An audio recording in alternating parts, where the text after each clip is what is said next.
Nous le retrouvons aussi pour l'actualité avec la revue de presse. Bonjour Renaud. Bonjour Anjoal, bienvenue, de retour. Ben oui, aux côtés de Manuel Siri.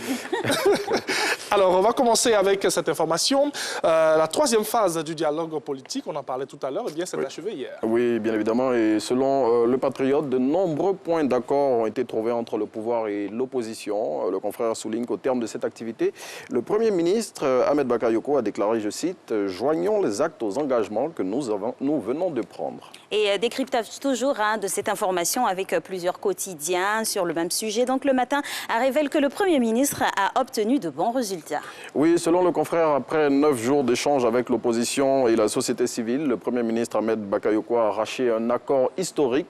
Le matin énumère quelques points de cet accord, tels que les retouches qui seront opérées à la commission électorale indépendante, le découpage électoral qui sera revu ou encore des prisonniers des crises de 2010 et 2020 qui seront bientôt libérés. On reste avec le même sujet encore. En conclusion du dialogue politique, l'opposition n'a pas signé le rapport final. C'est ce qu'indique le Nouveau Réveil. Selon le confrère, l'opposition a différé la signature du rapport en attendant qu'on lui apporte des éclaircissements sur certains points de ce document.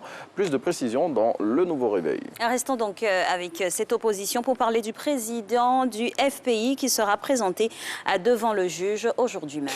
C'est ce que Barassa Une, notre voix, 2 mois après son arrestation liée aux événements de la dernière crise électorale. Afin Guessan sera face au juge d'instruction ce mercredi 30 décembre 2020. Le confrère, dans sa parution de ce jour, révèle ce qui va se passer au cours de cette audience. Et à présent, on s'intéresse à la situation sécuritaire du pays. Oui, et c'est avec Soir Info qui révèle qu'un projet de déstabilisation du pouvoir a été découvert dans un camp d'élite de la gendarmerie nationale. Selon le confrère, plusieurs arrestations en lien avec cette affaire ont été opérées dans les rangs des forces de défense et de sécurité, dont celles d'officiers supérieurs. Justement, restons-en sur cette information et cette vague d'arrestations au sein de la gendarmerie nationale. Oui, et c'est avec le général de division Alexandre Apalo-Touré qui explique dans l'Inter les raisons de l'interpellation de ces hommes. Le commandant supérieur de la gendarmerie, selon le confrère, a profité de l'occasion pour mettre en garde toutes les personnes qui ont des velléités de déstabilisation du pays. Et on termine avec ce mot de culture qui fera plaisir à plus d'un. Pour terminer donc, Sidiki Diabaté a été libéré hier.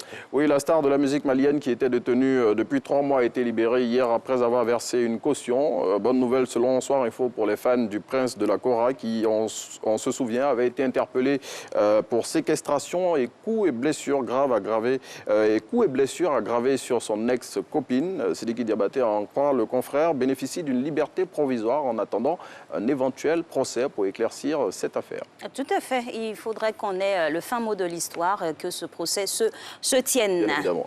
Alors, on se remercie et puis on termine l'année en beauté demain? Oui, demain. Super. À demain donc.